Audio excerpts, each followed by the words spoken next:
The ability to read a lead sheet is a not super difficult skill that every musician has to have. No more struggling through challenging, fully notated piano music. A lead sheet is a form of musical shorthand that empowers would-be pianists to fake piano skills that would ordinarily take years to develop. In this tutorial, I'm going to teach you 4 easy steps to get you really feeling secure reading a lead sheet. If this is of interest to you, stick around. I'm Brenda Earl-Stokes. I'm the owner and creator of Piano and Voice with Brenda, and I make creative and practical resources for singers, pianists, and music educators. A lead sheet is an abbreviated form of sheet music that only shows the most important facets of a song: the melody, the chords, and the lyrics. From this basic information, a pianist can fake or make up any accompaniment that they want using whatever skills they have available to them. Well, lead sheets are a simplified shorthand to a song, which is much easier to work from than fully notated sheet music. You have all of the fundamental material in front of you, and as long as you know how to read chord symbols, you are good to go. You may have seen the video that I did on how to read chord charts, which is even simpler than a lead sheet where it just shows the chords and lyrics. I will link that up above if you want to check that out if you need sort of an even easier step than this. Lead sheets can be found in what we call fake books, which are essentially songbooks full of lead sheets.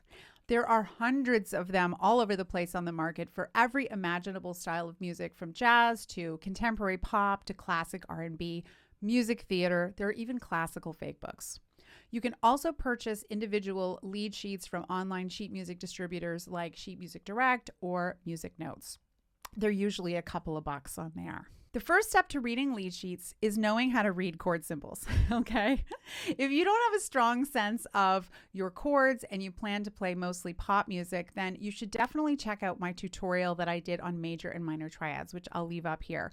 It's a super easy and user-friendly way to make sure you can go through and learn all your major and minor triads. In that video, there's actually a link where you can get a free downloadable cheat sheet. Actually, I'll leave it down in the description box for this video too, in case you need a little help.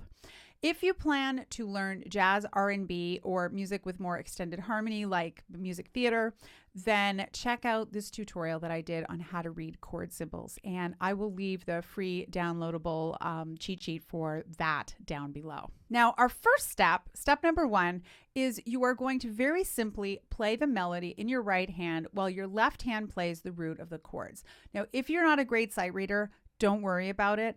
This is a step that's really important to have because, again, I'm imagining you as a singer, as an instrumentalist who is trying to learn information from the lead sheet. And so what you're going to want to do first is sit and play the melody. And for our example here, I have just pulled up 8 bars of a lead sheet of the jazz standard All of Me, and I'm just going to show you 1, 2. Right? So I'm just playing the melody.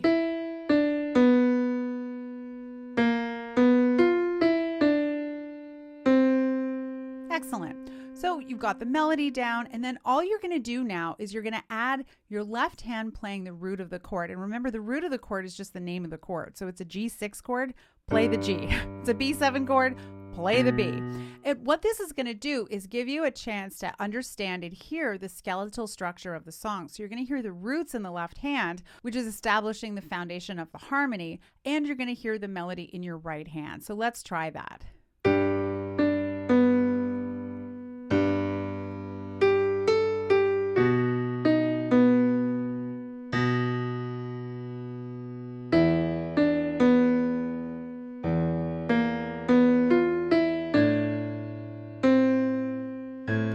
I did that. So I'm not playing everything on the page, but I'm getting enough information that I can learn the song. So if you are a singer and you're wanting to learn a song, learning an isolated melody isn't always the best thing because you don't really know what it's going to sound like against the harmony. So this is a really terrific way to do it. Also, if you're in a situation where you're teaching music to somebody else, so you're teaching to a voice student or a choir or something like that, this is also another really great way to make sure that you're establishing enough harmonic information. Step number 2. Now we are going to add vocals to what you were playing in step number 1. So this step is important because ultimately this is how you're going to teach yourself new songs and teach them to your students or choristers. So the first thing you do is play the melody and the root together, and now you're going to sing on top of it. So here we go. All of me, why not take all of me? Can't you see I'm no good without you? Just like that. And you'll do that for the entire song. If you come across pitch material you can't get or you're having difficulty, stop, give yourself the notes again. All right. This is going to save you so much money if you were a singer. Think of how many times you've gone to have to pay a voice teacher to teach you your songs. This is you teaching yourself the songs. You're welcome. Step number 3, your left hand is going to play the root and your right hand is going to play the chord. So this step is the first one towards true self-accompaniment. Your right hand is going to play the chord while your left hand takes the role of the bass player and plays the root of the chord. Right? So this is the great first step into accompaniment. And if you want to dig deeper into accompaniment strategies, I recommend this video up here. Gosh, I've made so many videos. So let's try this on All of Me together. Just play the chord in the right hand and the root in the left. Yeah, and take your time. Nobody has to be a hero today.